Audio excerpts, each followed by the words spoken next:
There is more of an equality of consumption. There is more available to all of us. Most people, even when they don't have a lot of money, have a cell phone, have an ability to search things, have an ability to entertain themselves, feed themselves and stuff like that. But then there are problems like, for example, let's just take gun control as an example, or immigration, illegal immigration.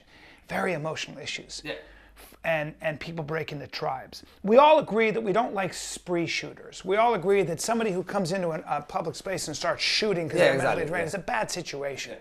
Then you get into the minutia of whether or not guns should be this available, and we can get into intelligent conversation. But my God, things shut right down. As somebody who's a little bit public, I have a podcast that it's very, very popular. This one, but also another one called The Fighter and the Kid, which is a very, very 12 million downloads a month. I mean, it's crazy. Oh, wow. And what the point is, when my buddy, who was my partner, said, "Can we admit we have a gun problem?" That's all he said. And the amount of complaints. Apparently, my friend's not an American. Apparently, he should go back to Russia. I don't know what it was. You're a goat. I mean, he got called everything. How do you bridge that gap when you have two strong tribes and you know that you have a sick patient? I mean, it's like you have two teams of doctors. This team is saying, let's drug the patient. This team is saying, let's operate, but they're not talking to each other and the patient's dying. What's the answer there? Yeah, and it's tough because, I've been in the US now for 15 years, and the shit did get worse in that dimension. I remember when was the Obama-McCain election, it was quite civil. Yeah. And especially in the last election cycle, things became increasingly more polite. I remember the day after Trump was elected and people were walking on campus and ghosts, and it was kind of this weird feeling that people had.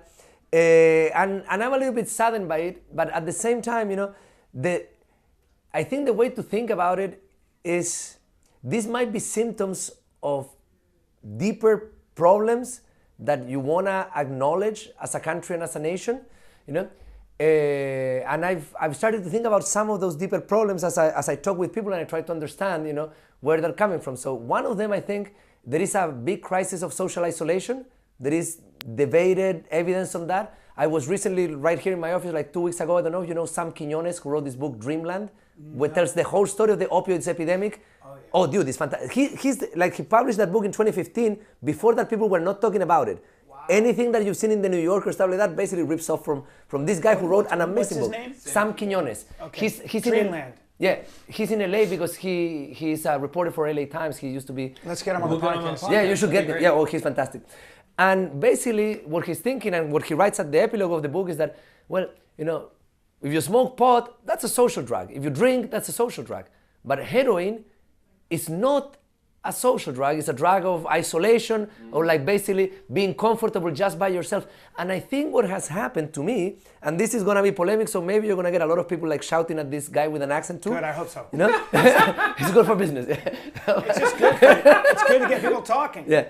So now we may be thinking that, hey, we have the gun violence problem, we have the opioids problem, we have the political polarization problem. Are these all independent problems, or could social isolation, be the symptom, be the cause, of the symptoms, and this be the symptoms? And there's good reason to believe.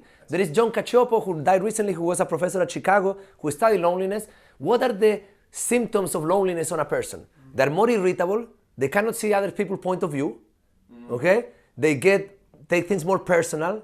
They get frustrated and so forth. Now, loneliness is not about knowing billions of people on Facebook. It's about those strong emotional connections, people that you can tell them that things are going bad. Okay? And that is a number that has been diminishing according to some measures. Other people doubt it, but Cacioppo and that group, they say that a third of developed countries have that problem.